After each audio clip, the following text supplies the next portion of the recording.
Benvenuti e benvenute, questa è la puntata 0 di Valore G, il rapporto tra le imprese e i giovani. Lo vogliamo indagare attraverso una serie di puntate. Saremo prossimamente nelle aziende del Padovano con questa bacchetta magica che ho in mano per capire dalle aziende proprio come attraggono e come trattengono i giovani. Sappiamo che i giovani sono veramente un bene prezioso, un valore per il nostro territorio in tutti i sensi, anche quello economico. Quindi vogliamo con questa puntata 0 aprire i lavori e lo vogliamo fare grazie a Camera di Commercio e al Presidente Antonio Santocono che è qui con noi, che ha permesso anche tutto questo assieme a Venice Promex. Grazie, buonasera. E alla mia destra invece abbiamo Francesco Savio, Presidente dell'Ordine dei Dottori Commercialisti ed Esperti Contabili di Padova. Grazie a voi. Che ci aiuterà a capire proprio la bacchetta magica, gli strumenti che abbiamo proprio per attrarre e trattenere i giovani. Abbiamo voluto con noi oggi tutte le associazioni di categoria di Padova perché vogliamo capire appunto da loro come aiutano i loro associati a trattenere ed attrarre i giovani. Ve li presento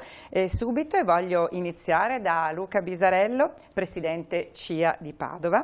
Buongiorno a tutti. Michele Barbetta, Presidente Confagricoltura Padova. Buongiorno a tutti. Marco Trevisan, Presidente di Confapi Padova. Buon pomeriggio. E proseguiamo con Federica Luni, Presidente di Appe Padova. Buongiorno. Quindi con Gianluca Dallaglio, Presidente di Confartigianato Imprese Padova. Un saluto a chi ci ascolta. Luca Montagnin, Presidente CNA Padova e Rovigo. Buongiorno a tutti. E Roberto Lorin, Presidente Coldiretti Padova. Allora intanto grazie a Buongiorno. tutti di essere con noi. Presidente Santocono, parto subito da lei, perché investire nei giovani sappiamo, lo diciamo tutti, tra l'altro una volta si diceva che sono il nostro futuro, adesso diciamo che sono il nostro presente, di cui abbiamo veramente bisogno. È veramente un valore, anche il simbolo della nostra trasmissione, c'è un diamante, perché i giovani sono importantissimi per le aziende e soprattutto danno quel valore aggiunto, solo che dobbiamo capirli e capire come attrarli, trattenerli.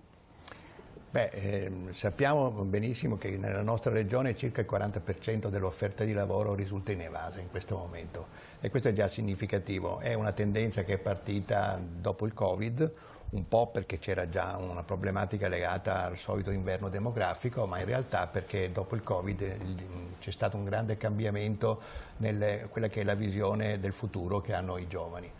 Quelli a cui è maggiormente rivolta l'offerta di lavoro, cioè hanno capito nel momento in cui sono rimasti reclusi nelle loro case che una delle cose che avrebbero invece voluto avere era la libertà di girare, di muoversi, quindi di prendersi il proprio tempo e questo quindi ha cambiato anche l'aspettativa dei giovani, che magari il mondo delle imprese non è riuscito a intercettare subito. All'inizio il rapporto è sempre stato quello un po' diretto, io ti offro un lavoro, tu vieni a lavorare con me, invece in realtà bisogna che l'offerta anche da parte del mondo delle imprese cambi perché sia rappresentata da una serie di proposte che non vanno soltanto dalla formazione delle persone, dalla loro crescita anche economica, dal loro sviluppo all'interno di una struttura aziendale, ma che sia anche quella dello spazio, il tempo libero, la possibilità di magari un domani che diventino genitori di avere degli spazi per il babysitting dei propri figli e quant'altro, la possibilità di viaggiare anche col supporto dell'azienda e questo ovviamente è una cosa che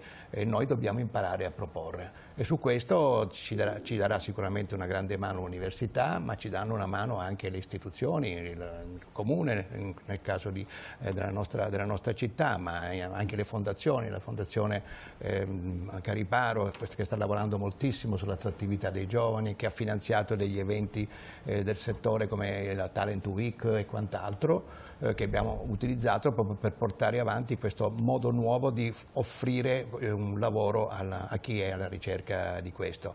Ma oltretutto l'università è quello che in realtà può più di tutti aiutarci, perché è quella che può creare questi nuovi bisogni e noi come imprese dobbiamo assorbirli e poi essere in grado di riproporli in maniera adeguata e ovviamente dimensionata l'azienda che possediamo.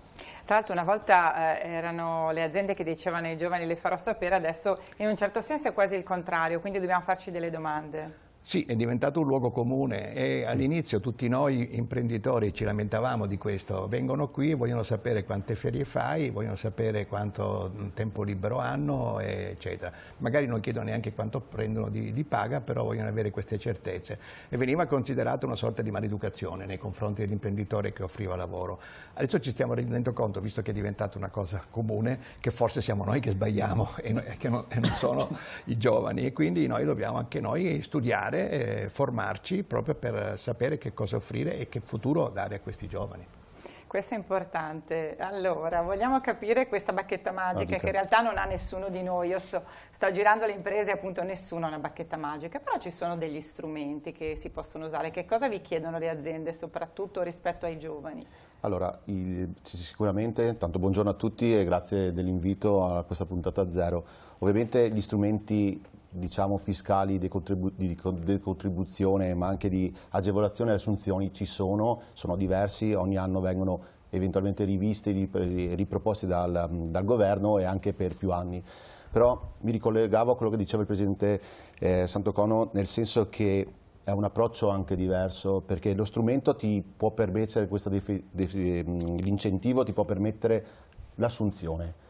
Però il vero tema poi non è solo l'assunzione, è come posso mantenere all'interno nella mia azienda, nella mia struttura, il giovane talento, perché poi parliamo di quelli che vale la pena ovviamente contrattualizzare e mantenere. Ecco, questo di fatto è un paradigma diverso, un approccio diverso da parte del datore di lavoro, quindi il lavoro che facciamo noi come consulenti, come commercialisti, è proprio questo cambiamento di impostazione dell'imprenditore. La domanda non è più quanto mi costa assumere, e quindi nel momento in cui so quanto mi costa, cosa posso fare per abbattere quel costo?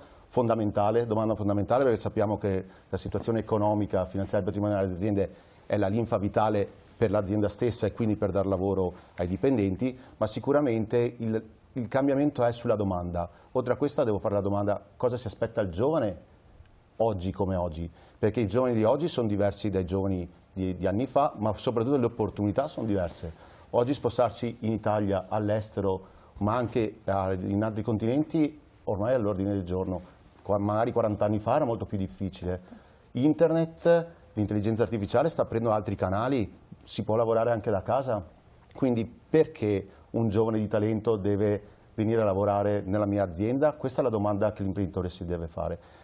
E in base alla risposta che si dà sicuramente puoi incentivare, puoi incontrare l'offerta del lavoro. Quindi giustamente quello che diceva il Presidente è corretto, cioè prima era vista come quasi un'offesa, invece adesso è proprio la necessità di capire le esigenze dei giovani. Io mi permetto solo di rubare altri 30 secondi per sviluppare un po' questo concetto, perché il nostro comparto economico è piccole e medie imprese. Il fattore brand per noi non è essenziale, almeno a mio riguardo. Sicuramente non siamo competitor con altre realtà che possono giocare sul brand o anche su retribuzioni all'inizio molto elevate, quindi dobbiamo giocare su altro. Sicuramente la formazione, ma dare delle certezze ai ragazzi, ai giovani talenti, nel senso: qual è il mio percorso? Entro in una struttura e cosa mi aspetta? Da noi si dice patti chiari, amicizia lunga. Questo è il primo aspetto sicuramente. Bisogna lavorare su più leve, quindi, ma farle percepire dall'inizio. Generalmente quando si assume qualcuno, e poi magari gli altri presidenti sicuramente potranno più del tecnico di me, è perché c'è una situazione economica interna all'azienda di magari overbooking, di una commessa, di un lavoro. Quindi facciamo entrare una nuova persona che ha una formazione magari scolastica e non propria di quell'attività imprenditoriale, in un momento di caos aziendale, mettiamolo in questo termine. Sicuramente questo non aiuta, è indubbio, perché entrare in un caos dove non ci sono magari tempo da dedicare alla crescita, di formazione, non aiuta. Sicuramente programmare l'assunzione ha un impatto totalmente diverso, quindi una programmazione preventiva, tenendo sempre a posto i conti, questo è fondamentale, aiuta. Altro aspetto è la formazione interna. Oggi l'attività economica veloce, cambia, l'intelligenza artificiale, ma non è solo la formazione continuativa, anche l'attività di tutoraggio, per esempio. Ci sono gli incentivi anche per la formazione e per il tutoraggio. Avere qualcuno all'interno dell'azienda che ha più esperienza, che non vuol dire essere più adulto, ma che ha più esperienza e che mi può correggere, supportare, aiutare, è un valore aggiunto che si può offrire a costo praticamente zero, ma ha un valore aggiunto importante per il futuro. L'altro aspetto, secondo me, è l'organizzazione, quindi ruoli, mansioni e possibilità di crescita. Quando è che posso crescere? Cosa è valorizzato nel mio lavoro che mi permette poi di fare quegli scatti non solo retributivi, che è fondamentale ma non fondamentale, essenziale ma non fondamentale, è l'assunzione di maggiori responsabilità. Se io voglio crescere all'interno di questa azienda, cosa devo fare? Cosa viene apprezzato il mio datore di lavoro? Questo è un altro passaggio fondamentale che, torno a dire, patti chiari, amicizia lunga. Lo si dice, lo si sa e dopo va rispettato. Ultimo aspetto è il senso di appartenenza. Cioè lì dobbiamo giocare, far capire di creare un clima di lavoro per cui chi entra come soggetto terzo, ma si innamora di quell'ambiente, lo sente proprio e il valore aggiunto lo porta a tutti, non solo a se stesso come giovane, non solo all'azienda, ma anche al sistema economico in cui questo avviene. Gli incentivi ci sono, ora magari non abbiamo il tempo di entrare nel merito, però secondo me restano sempre un aspetto secondario. Tanto per... Non ho risposto, lo so, alla tua domanda. Assolutamente, anzi io ho già girato un po' di aziende ed emerge proprio questo, e tra l'altro quello che abbiamo voluto fare, appunto che stiamo facendo, di andare a trovare quelle buone pratiche, quindi gli esempi positivi, perché sappiamo, tutti siamo bravi a dire cosa non va, ma è fondamentale dire anche cosa va, proprio perché intanto gli altri possono esserci da esempio, possiamo copiare e fare meglio, che questa è sempre una cosa fondamentale. E quindi adesso, facendo anche il giro dei vari presidenti, vorrei sapere, al di là di quelle che sono le difficoltà, lo sappiamo, la congiuntura economica, i problemi di ogni genere che dovete affrontare voi come associazioni di categoria, ma anche i vostri associati, vorrei anche capire se appunto siete d'accordo con entrambi e soprattutto quali sono, appunto, qual è la vostra bacchetta magica e come aiutate i vostri associati appunto a valorizzare i giovani. Quindi inizio da Luca Bisarello e facciamo di nuovo il giro come vi ho presentati. Buon pomeriggio a tutti. Beh, intanto quello che è stato detto fino adesso è correttissimo e dà un valore aggiunto importante. Il problema è che in agricoltura ci sono tante le dinamiche, anche perché il posto di lavoro molte volte è anche dinamico, nel senso che non ci sono sempre contratti che permettono un certo tipo di rapporto con l'agricoltore e con l'impresa agricola, però anche questo va tutelato sempre. Io direi che in agricoltura fondamentale è le pensioni, portare le pensioni a un buon reddito in modo che chi venga in agricoltura possa riuscire a poi a dire ok, io investo la mia vita in agricoltura e poi riesco a trovarmi una pensione dignitosa, che molte volte sono basse. La burocratizzazione, che è un tassello, la burocrazia in agricoltura è un tassello veramente che penalizza le aziende, perché i giovani agricoltori in agricoltura con la multifunzionalità hanno veramente fatto quel valore aggiunto, quindi aziende multifunzionali che si occupano di più cose alla ricerca sempre di un reddito. Okay? E qua mi collego. E il terzo punto è riuscire a dare redditività alle aziende agricole, perché in questo mondo che cambia l'agricoltura l'agricoltura è molto dinamica, il mondo dell'agricoltura, però ha delle staticità, nel senso che noi abbiamo dei tempi, dei periodi, quindi portare a produzione a fine una pianta, a fine una produzione, una derrata alimentare, che quello è quello il tempo, e da lì non si può né bloccarlo né accelerarlo. Quindi in questo ci vogliono degli aiuti ben specifici che ci aiutano a fare reddito. Quindi questi tre temi, secondo me, sono quei tre temi che possono sia al giovane imprenditore agricolo e sì a chi viene poi a lavorare in agricoltura, che si trova un'azienda dinamica, capace e preparata a trovare una serenità, un buon lavoro e un buon futuro, insomma. Rimaniamo in agricoltura, lo facciamo con Michele Barbetta, d'accordo? E qual è la bacchetta magica che avete? Buongiorno a tutti e grazie per l'invito. Bacchetta magica, come è stato detto, è difficile da trovare e da reperire.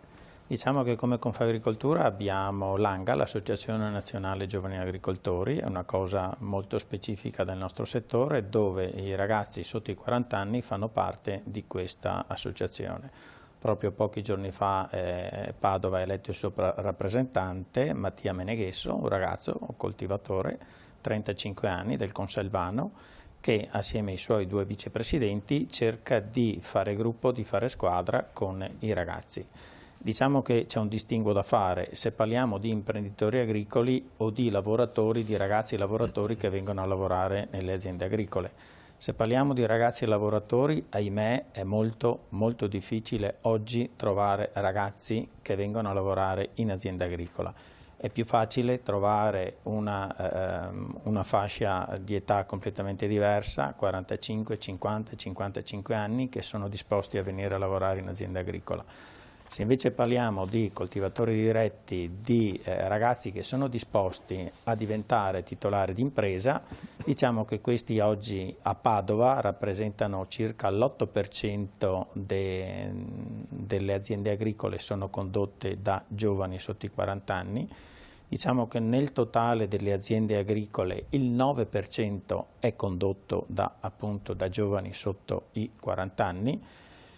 E questo è un dato che da un lato conforta, perché comunque come altri settori, anche il mondo dell'agricoltura, il numero delle aziende è in forte regressione. Pensate solo che negli ultimi 10 anni, dal 2010 al 2020, le aziende agricole in Veneto hanno perso 30.000 aziende, quindi sono numeri molto rilevanti, perdiamo mediamente un 2,5% all'anno di numero di aziende. Questo necessariamente comporta che l'azienda agricola si sta irrobustendo come superfici coltivate, come SAU. Siamo passati a fine anni 80 da una SAU di poco più di 5 ettari a una SAU oggi condotta di 11 ettari, ma sono comunque tarati molto bassi se consideriamo le difficoltà oggi nel gestire l'azienda. Un'ultima cosa, oggi per essere attrattivi in azienda agricola oggi bisogna dare una qualità di vita soddisfacente ai ragazzi che vengono e che si propongono per condurre aziende agricole. L'attrattività vuol dire parecchie cose. Oggi i ragazzi sono smart, quindi bisogna investire su questa tecnologia. Ed è un po' la spada di Damocle, perché è una tecnologia molto costosa, anche se grazie proprio a Confagricoltura siamo riusciti qualche anno fa a far approvare il pacchetto 4.0 che fosse esteso anche alle aziende agricole. Le aziende agricole hanno fatto molto ricorso a questo strumento, però poi di fatto queste attrezzature bisogna saperle usare, e chi meglio dei giovani oggi sanno usare, si dilettano ad usare, ed è questa una leva che può essere l'arma vincente per attrarre i giovani. Certo comunque che alla fine ci vuole passione, perché nel nostro lavoro non abbiamo un tetto, non abbiamo un capannone, noi lavoriamo spesso sotto i campi o nelle aziende di zootecniche, per cui ci vuole una forte passione, ci vuole una condivisione con l'ambiente, una vicinanza con l'ambiente, e bisogna avere un tutoraggio, un qualcosa che ti mette a disposizione questa passione, i mezzi finanziari, che non sono, perché tutti sapete che il terreno agricolo ha comunque una redditività molto bassa, ma ha un costo estremamente elevato, per cui questo è sicuramente un grosso problema nell'accedere per diventare imprenditore agricolo. Comunque siamo fiduciosi, la speranza c'è, la possibilità c'è, le aziende agricole sono quelle che producono cibo e tutti noi abbiamo quanto mai bisogno di cibo. Cibo sano, controllato, come sappiamo fare. Grazie. Marco Trevisan, abbiamo parlato di piccole e medie imprese, quindi cedo anche a lei la parola, perché sempre di più appunto si parla di piccole e medie imprese. Una volta si diceva la locomotiva del nord-est, ma importante è la passione e anche lo star bene in azienda. Allora, buon pomeriggio. Il sistema di valori attuale è cambiato, lo accennava il Presidente Santocono. Dal Covid in poi i nostri ragazzi vedono un mondo diverso, lo vedono con occhi diversi. Noi siamo cresciuti con la cultura del lavoro, con la religione del lavoro. Noi vivevamo per lavorare tanto, per lavorare duro, per fare grandi cose, per portare a casa grandi risultati.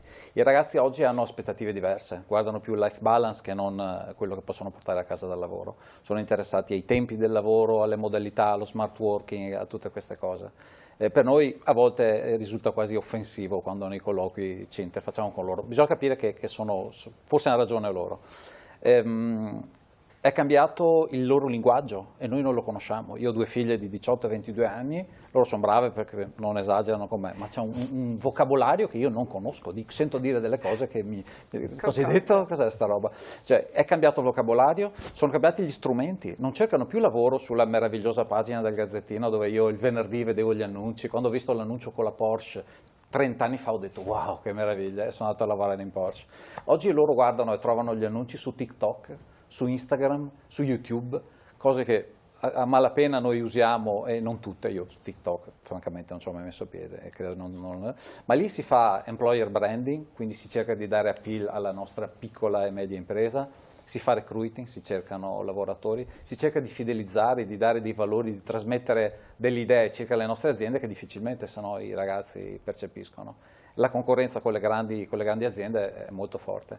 In questo però credo ancora di più nella vecchia regola di valorizzare i giovani. Io in azienda da me per esempio ho un direttore di stabilimento che ha 32 anni.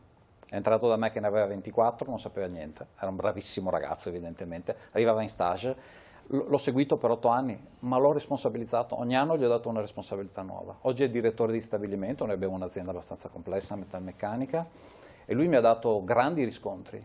Quando gli si dà spazio, valore, delega e si rischia, si ha il coraggio di rischiare, i giovani crescono e crescono velocemente perché hanno delle capacità straordinarie. Bisogna aver coraggio, bisogna crederci e bisogna puntare su di loro, formandoli, investendo e dandogli il tempo e il modo di sbagliare e di imparare. Si dice poco. Federica Luni, io so che con App avete fatto anche un talent day proprio per attrarre i giovani, poi bisogna anche tenerli però, e voi siete una categoria molto particolare. Sì, noi rappresentiamo i pubblici esercizi, quindi bar e ristoranti. E in Padova e provincia ce ne sono circa 4.000, a fronte di 4.000 bar e ristoranti di Padova e provincia si cercano 3.000 figure professionali. E attualmente più del 60% degli impiegati appunto nei pubblici esercizi è giovane, sotto i 35 anni. Questo è un dato molto significativo perché vuol dire che le figure che vengono richieste sono giovani. E come fare per attrarre i giovani?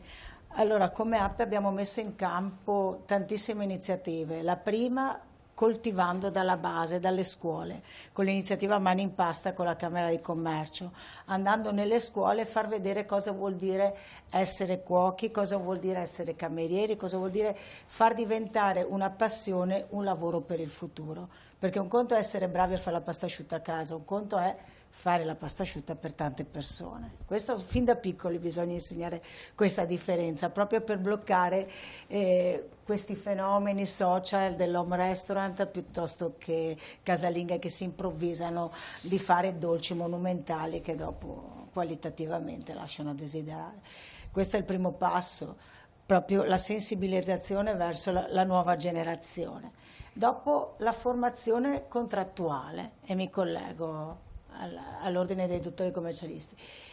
Bisogna far capire ai giovani che i contratti ci sono, lì vengono tutelati i giovani che si affacciano al mondo del lavoro e per quello che riguarda i pubblici esercizi le tutele sono ancora maggiori perché noi lavoriamo quando gli altri sono in festa e questo è un lavoro che viene maggiormente retribuito, festività, serale, sabato, domenica, Natale, Pasqua, Capodanno, tutto questo è tutelato, non esiste più il lavoro extra, esiste un lavoro retribuito seriamente che consente di essere tutelato sia a livello di salute che a livello pensionistico per il futuro e questo se tu glielo fai capire al giovane capisce, perché purtroppo come si è già detto al giovane interessa il tempo libero e interessa il soldo subito. Ma tante volte il soldo subito sparisce, invece col contratto tu lo garantisci ovviamente l'azienda ma soprattutto il giovane che affronta questo lavoro.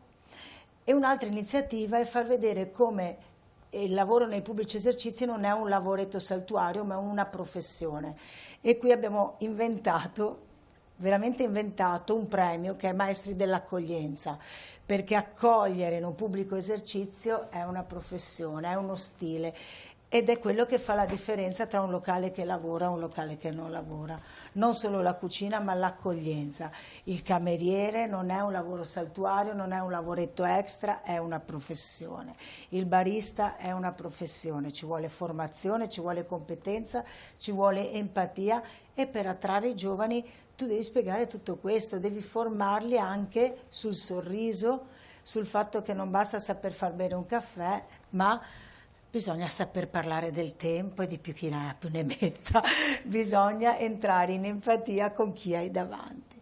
Tutte queste attività insieme, secondo me, potrebbero dare i frutti a breve termine. Questo è importante. Gianluca Dall'Aglio, parliamo di artigianato, bisogna rendere cool, si direbbe adesso, l'artigianato lo state cercando di fare? Certo, perché l'artigianato non solo è cool, ma è da sempre, come dire, fucina di nuove imprese, fucina di nuovi imprenditori. Questo noi vogliamo che continui ad essere, cioè l'artigiano come massima aspirazione ha insegnare e trasmettere la propria arte in modo che il suo collaboratore sia in grado di fare le stesse cose che fa il suo maestro, ma addirittura che si apra bottega, perché tutti noi siamo nati così, imparando un lavoro fin da piccoli, diciamo così, e poi abbiamo aperto la nostra attività. E quando diciamo di trattenere i giovani, io sono sempre un po', questa parola qua, trattenere, la vedo con accezione negativa. Io dico che dobbiamo attirare i giovani, ma non solo i giovani, dobbiamo attirare chi vuole lavorare, chi vuole esprimersi, e di conseguenza arriveranno anche i giovani. E c'è una cosa che mi sta colpendo in questo ultimo periodo. Noi parliamo di giovani, parliamo di over 20. Over 20 è logico che hanno delle aspettative che non sono come di primo livello, non è più il ragazzo che va in apprendistato, che va in stage scolastico, che gli va bene. Cioè, chiaramente ha già bisogno di guadagnare per vivere, magari per pensare a una famiglia, perché fino a pochi decenni fa era una cosa normale, un matrimonio a 25 anni, adesso mi sembra che sia diventata una cosa impossibile. Dobbiamo ricapire un po' questo mondo e dobbiamo capire appunto se abbiamo deragliato da qualche parte. Ecco, quello che io voglio dire è anche un appello che faccio ai giovani. Se pensate di avere un talento, esprimetelo, andate, capite cosa potete fare. Non è, come posso dire, quando uno impara un'arte, poi capisce che c'è una libertà di poter scegliere quello che vuol fare, come farlo, come lavorare, e sicuramente avrà anche soddisfazioni economiche, perché c'è poco da fare. Quando si dice anche che gli stipendi sono bassi, io mi ricordo che una volta chi si lamentava che aveva uno stipendio basso, il titolare gli diceva: fai così, apriti un'azienda e vedrai che guadagni di più. E molti seguivano questo esempio qua, cioè è difficile lavorare e anche guadagnare molto, cioè ci sarà sempre un rapporto, ma se uno ha una capacità, ha un'arte, come diciamo noi, poi questa arte la potrà esprimere in ogni parte del mondo e potrà cavarsela sempre dal punto di vista anche economico. Perciò io dico ai giovani: guardate il mondo dell'artigianato, naturalmente del lavoro, imparate veramente con la vostra testa e secondo me avrete tutte le soddisfazioni possibili. Beh, questo è positivo. Luca Montagnin, presidente CNA Padova e Rovigo, e i giovani che io sto sentendo chiedono tanto di sentirsi un po' a casa in azienda e anche il welfare, ma il welfare è difficile soprattutto per le imprese piccole, come si fa? Buongiorno a tutti quanti, fare il welfare nelle aziende piccole è difficile, però non impossibile, perché già noi lo facciamo il welfare per i nostri collaboratori, i nostri dipendenti, perché quando si parla di salario minimo per noi questo non è un problema superato da tempo, perché per riuscire a trattenere o attrarre, come dice giustamente Gianluca, i giovani nel nostro mondo, dobbiamo avere anche dei prezzi e dei stipendi un po' più elevati, perché sennò poi la concorrenza ce li porta via. Dobbiamo spiegare ai giovani che l'artigianato non è più quello di una volta, per cui una volta veniva visto come un lavoro duro, lavoro sporco, difficile. Oggi invece l'artigianato nostro richiede molte competenze, molte qualificazioni, richiede anche saper utilizzare strumenti che oggi magari noi nella certa età facciamo anche un po' più fatica, e richiede soprattutto una manualità e un saper fare che con le competenze che ci sono oggi veramente fa la differenza. Questo noi incominciamo già a stimolarlo e a dirlo ai giovani e lo facciamo come associazione anche attraverso le scuole. Portiamo i ragazzi giovani che sono nelle scuole dalle medie alle superiori con l'ITS, poi abbiamo tutto quanto dei collegamenti fino a finire l'università, li prendiamo e li portiamo nelle aziende nostre e li facciamo toccare con mano cosa vuol dire fare la meccanica, cosa vuol dire lavorare su un turno controllo numerico, cosa vuol dire fare l'elettricista, l'idraulico, che ne so, il carpentiere, il falegname. professioni e lavori che non potranno essere sostituiti completamente dall'intelligenza artificiale, ma che hanno necessità di avere delle persone molto strutturate e anche cresciute dal punto di vista professionale. Diceva prima l'artigiano è una cosa importante, certo, abbiamo avuto riconoscimento dai maestri artigiani insieme con l'assessore al mercato, abbiamo fatto un percorso di crescita e l'espressione massima, come diceva anche prima Gianluca, è insegnare a un nostro collaboratore che viene in azienda la professione. Come diceva prima anche il presidente di Confapi, io insegno un ragazzo, lo faccio crescere, lo metto lì nella mia azienda, lo responsabilizzo e io credo che questo sia un valore aggiunto che oggi i giovani guardano, perché i giovani non guardano solo l'azienda, non guardano solo il contesto economico, che certo è importante, ma quello si supera. Guardano di star bene nell'azienda, guardano di andare a lavorare su un ambiente dove è riconosciuto il valore che mettono tutto quanto il giorno, dove è riconosciuto il saper fare loro e la responsabilità e la crescita che loro hanno nel quotidiano, insieme con i colleghi, insieme con i collaboratori. Noi come associazione questo passaggio qui lo facciamo continuamente con i nostri associati e una cosa importante è anche il passaggio generazionale, cioè riuscire a trasmettere ai nostri imprenditori artigiani quella di cambiare quell'ideologia che c'è, la ditta è mia, fai questo, se no non va bene. No, la ditta non è tua, la ditta è l'insieme di persone che c'è, che sostiene l'azienda e tu attraverso queste persone devi cominciare a delegare, far crescere, responsabilizzare e togliere i coperchi in modo che le persone possano lavorare e crescere e sentirsi valorizzate. Non è facile fare questo passaggio qui per le persone che sono nate, che si sentono nell'azienda come un suo vestito, specialmente non nel Veneto, ma è una cosa che dobbiamo continuare a comunicare, a spiegare ai nostri artigiani che il passaggio generazionale è importantissimo, perché sennò fra 10 anni non avremo neanche imprenditori, non avremo neanche dipendenti, neanche collaboratori, non avremo neanche aziende. Oggi come oggi abbiamo un 50% di calo di under sotto 35 che stanno seguendo le aziende, per cui ne avevamo circa 12%, siamo arrivati quasi al 7%, per cui è un dato importante qui nel Veneto, specialmente a Padova. Questo fa capire che o troviamo il modo di essere attrattivi, e non è solo l'aspetto economico, e se no i ragazzi si guardano attorno. Poi certe volte, secondo il mio punto di vista, sbagliamo anche a dare tutta questa importanza nel dire cosa possiamo fare per essere attrattivi. Io mi ricordo che quando ho cominciato a lavorare, andavi a lavorare, facevi il tuo lavoro, fine. Non è che l'azienda deve essere attrattiva per farti venire a lavorare. Allora, è giusto, i cambiamenti ci sono, perché non è né giusto né sbagliato quello che si faceva una volta o quello che si fa oggi. C'è stata una pandemia che ha fatto cambiare un po' il sistema, ma è anche giusto che i giovani capiscono che c'è un progetto, che c'è un obiettivo, che c'è un percorso, che c'è comunque degli obiettivi da raggiungere e bisogna farli assieme, con l'esperienza magari di chi può aiutare e con la volontà, la voglia e la capacità di giovani che vogliono crescere e farsi riconoscere nella società e nell'ambiente in cui si lavora. Assolutamente importante essere sempre trasparenti e la mentalità del parone, dello sgobbone c'è fino a un certo punto e con questo chiudiamo il cerchio con Roberto Lorin, presidente Coldiretti Padova, perché appunto è un altro mondo, però è un mondo positivo per fortuna in cui dobbiamo ascoltare i giovani ma nello stesso tempo anche loro devono ascoltare noi e dobbiamo fare fronte comune. Assolutamente, nel giro del tavolo oggi mi ha dato parecchi spunti. Allora, io ricordo una trentina d'anni fa quando prendevo la Corriere, andavo studiando il perito agrario a Monselice, non era molto cool fare agraria al tempo, per cui scendevo nella fermata dopo per non farmi vedere. Ecco. Ad oggi l'agricoltura da un certo punto di vista è molto cool, vediamo i social, vediamo tanti ragazzi e sul tema dei ragazzi qui vorrei entrare un attimino.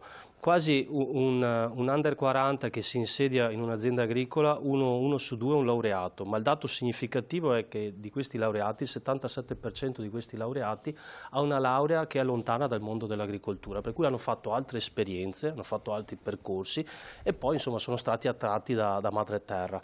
Ma questo è stato anche reso possibile grazie a una riforma che è stata sostanziale, che è stata citata anche prima, la legge di orientamento del 2001, che oggi compie quasi 25 anni che li festeggiamo, per cui ha dato la possibilità di trasformare l'agricoltore non più in un produttore mero di derrate alimentari, ma di dare la possibilità all'agricoltore di poter trasformare il prodotto, di poterlo venderlo, dell'attività agrituristica, delle fattorie sociali, di tutto quel mondo che in questi 25 anni si è affermato e ha dato la possibilità di diventare attrattivo per questi giovani. I giovani oggi che si insediano, con tutto rispetto alla tradizionale vocazione storica dell'agricoltura, non aprono un'azienda per fare una coltura seminativo, magari investono per cercare di essere attrattivi, di essere una fattoria sociale, di aprirsi anche al mondo. È un mondo che tra l'altro ha qualche possibilità anche di spesa in più, per cui da questo punto di vista le possibilità ci sono e c'è un ventaglio interessante. Tra l'altro ricordo anche che nelle imprese agricole 1 su 3 è condotto dal mondo femminile, da una donna, per cui anche questo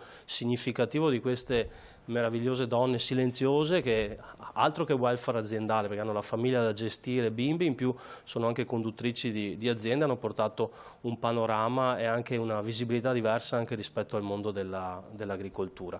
Effettivamente, come è stato detto prima, i temi sono due: l'attrattività dei giovani come conduttori di azienda e l'altro aspetto è quello di lavoratori. Però c'è anche da dire che la tecnologia avanzata che abbiamo anche nel nostro settore ha fatto sì che io vedo molti ragazzi giovani che si apprestano. È chiaro che guidano i trattori, hanno un certo comfort che non è quello di 40 anni fa con Landini a testa calda, no? Che ti sollecitava nelle arature, per cui c'è tutta una serie di comfort e di tecnologia sulle quali i giovani sono attrattivi. Se poi dopo parliamo del tema di andare all'interno di una stalla e lavorare in una stalla, allora là insomma dobbiamo fare un po' i distinguo chiaramente, però su questo secondo me abbiamo delle possibilità di sviluppare questo mondo di giovani, che tra l'altro anche noi come Coldiretti cerchiamo di valorizzare. Anche noi abbiamo un'area di giovani e soprattutto abbiamo anche un premio che noi chiamiamo Oscar Green, che ogni anno valorizziamo le idee innovative imprenditoriali dei ragazzi, che effettivamente ormai è dal terzo anno che partecipo, e ci sono delle idee che sono veramente innovative, per esempio le uova high-tech, per cui la tecnologia per capire dove le uova, oppure un ragazzo che nei Colli Ugani, Turetta, che ha vinto l'Oscar Green per quanto riguarda Padova, si è inventato nei Colli Ugani, non avrei mai pensato, di sviluppare la produzione delle nocciole per fare la nocciolata, per cui nei Colli Ugani che conosciamo l'olivicoltura, la viticoltura eccetera, per cui il sapersi inventare, la voglia anche di esprimere idee, e noi chiaramente anche come mondo associazionistico agricolo cerchiamo di mettere a disposizione quegli strumenti che sono fondamentali, come anche il strumento del CSR, ex PSR, che è uno strumento fondamentale per dare la possibilità ai nostri ragazzi di insediarsi. Chiudo soltanto su un tema che anche a me è caro, perché l'ho vissuto anch'io, quello del ricambio generazionale, il famoso paron de casa, e su questo dobbiamo lavorare con quella classe nostra imprenditoriale che vede ancora la propria azienda come un tutt'uno suo, e su questo anche i ragazzi con cui parlo e sollecito, invito loro sulla continuità aziendale di prima di insediarsi, per quanto possibile fare delle esperienze, di provare a uscire, ed è per questo che anche il nostro gruppo di giovani organizza viaggi all'estero, vedere altre realtà, per rendersi conto che anche la realtà produttiva non è quella della tua azienda, ma può avere o puoi portare anche un altro sviluppo. Chiudo l'ultima cosa, sì, che ci tengo tanto: sono anche amministratore di una cooperativa, una cantina sociale, che ha una necessità stagionale di manodopera, e nel periodo della vendemmia dobbiamo assumere degli stagionali, e lì è stato meraviglioso il percorso che abbiamo fatto negli ultimi anni, grazie a qualche ragazzo che si è approcciato dal percorso universitario, per cui avere una ventina di ragazzi dai 20 ai 25 anni che fanno la stagione in cantina, quel mese e mezzo anche duro di lavoro, perché poi i turni, è vero che non è che devono, insomma, è tutto meccanizzato, però fanno quel mese e mezzo, e poi sono ragazzi che poi li trovo magari quando vado a fare qualche seminario o qualcosa all'università, li ritrovo là perché con quel lavoro si sono pagati lo studio di un anno. Per cui i ragazzi ci sono, dobbiamo imparare anche noi, come è stato detto, a comunicare con un linguaggio che è completamente diverso rispetto a quello che conosciamo, però se presi dal giusto punto di vista possono darci veramente delle grandissime soddisfazioni. Allora, grazie a tutti i presidenti delle associazioni di categorie, questo è un po' il valore G che volevamo far emergere. Due ultime cose a Savio, appunto presidente Santocono, un po' perché anche voi siete le prese con l'attrattività per quanto riguarda anche l'ordine e i professionisti. Sì. Come risolvete questo? Molto veloce? Velocissimo, noi abbiamo un problema non tanto di vocazione ma di numeri, ma giustamente. Noi stiamo lavorando su più ambiti a livello nazionale ma anche qui locale, è stato detto, cercando di intercettare la cosiddetta vocazione, ma quando? Già dalle scuole, stiamo lavorando sulle scuole dell'università, ma anche sulle superiori, stiamo facendo anche un percorso, li prendiamo proprio presto perché andiamo anche sulle scuole elementari, quindi questo è sicuramente un aspetto, e l'altro è una comunicazione diversa. Noi abbiamo un problema un po' diverso da tutti voi, nel senso che il commercialista è quello delle tasse, fa pagare le imposte, chino sulla scrivania a fare la contabilità. Il commercialista è anche questo, ma è anche tanto altro. Quindi una comunicazione totalmente diversa, perché il percepito per noi, oggi purtroppo per la comunità, è diverso da quello che siamo in realtà. Su questo, lavorando su questo, pensiamo di poter attrarre tanti giovani diversi e sviluppare la nostra categoria professionale. Proprio in pillole, spero di avere Bisognerebbe risposto. fare una trasmissione per spiegare che cosa fa il sicuramente. dottore commercialista. Esatto, ben volentieri. Presidente Santocono, andiamo a chiudere il cerchio, quindi un valore G, abbiamo sentito tante esperienze, tanti spunti anche, poi anche quello del passaggio generazionale è un'altra cosa importante. Come possiamo riassumere questo valore G e poi andremo appunto all'interno delle aziende a comprenderlo? Ma soprattutto io lo vedrei come la capacità che devono avere le imprese che sono interessate a formare dei giovani e farli crescere al proprio interno, anche la certezza che quello che loro propongono sia qualcosa di effettivamente valido. Ci sono tantissimi esempi nel nostro territorio di welfare aziendale, però se andiamo a guardare bene vediamo che sono aziende di medie dimensioni, aziende con grandi utili, che si possono permettere, come abbiamo visto nel settore dell'occhialeria, nel settore dei farmaci, nel settore dell'automotive, eccetera, si possono permettere di investire anche su quello che i giovani vedono come valore aggiunto al lavoro stesso. Dobbiamo far sì che, ovviamente con le dovute proporzioni, anche la piccola e media azienda sia in grado di proporre nel suo piccolo questo tipo di proposta che sia un po' diversa da quella di dire fai 8 ore, 20 giorni di ferie all'anno e quant'altro.